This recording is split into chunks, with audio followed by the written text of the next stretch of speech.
If you screw up the onboarding to your project, nothing else matters.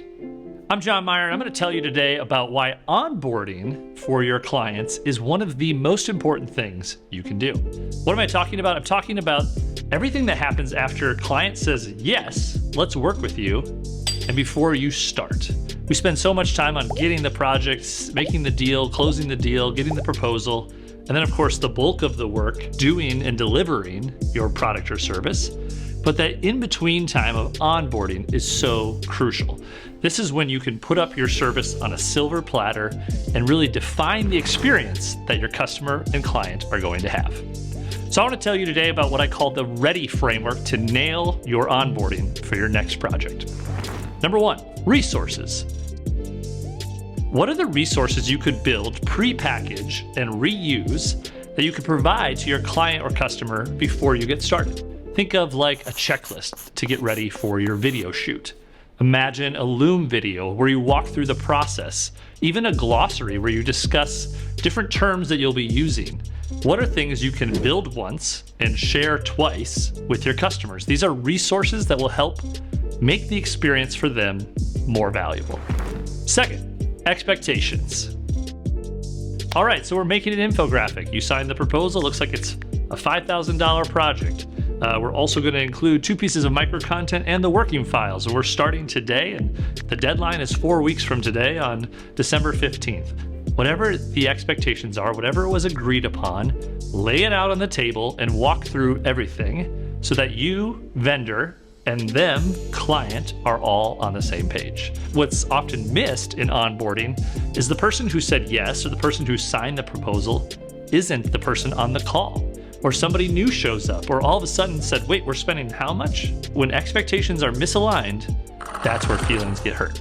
That's when we feel like we're spending too much, or it's too slow, or something's just not right. Make sure to get all on the same page by level setting expectations. A, ask questions. Make sure in your onboarding, whether it's right there on the kickoff call or through some sort of email mechanism, there's an opportunity to ask questions. This goes both ways. This could be clarifying what a mood board means, if that's part of your creative process. It could be defining how many people need to be involved and how many stakeholders. Or is there somebody who will approve this project that's not currently on the call? Expectations should be going both ways, so you, as the vendor, have questions prepared to ask your client, and the clients have a space and time to ask you questions. This relates to expectations, the E, but everybody's aligned and everyone feels comfortable asking the dumb question. So make sure you have time to ask questions. D, describe success. This is where we're going to paint the picture of what life will look like after working with you. I call this the before and after transformation, so we're going to talk a lot right now about the after. So when the project finishes, you'll have this amazing infographic. It'll be a JPEG.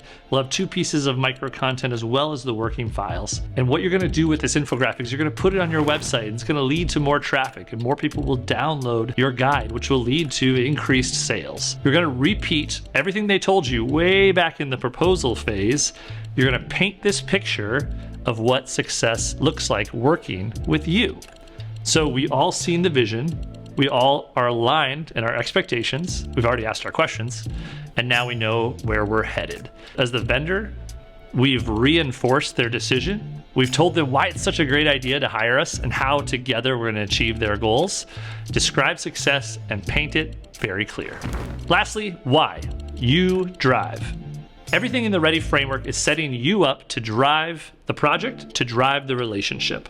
As the entrepreneur, you're responsible, are in control. If you don't get this right in onboarding, this is where projects can go wrong. You have needy customers. You have people who ask for things that aren't in the scope of work. You have people that have unruly expectations and very demanding. And these are where relationships start to sour, feelings get hurt, projects go sideways, and we don't make any money. Know that if you nail the onboarding, you have control. You have the puck, you have the ball, and you get to decide what happens next. Make sure they know that you're a professional, you've done this time and time again, and if they follow your process, which you've outlined in the onboarding, you will have success and they will have success. This is the READY framework. It's a simple framework. Make sure you check every letter, R-E-A-D-Y, of the framework to nail onboarding, because if you get onboarding right, everything else after that is smooth sailing. For more frameworks and help to help grow your business and to do so without adding stress and complexity, click subscribe to our channel.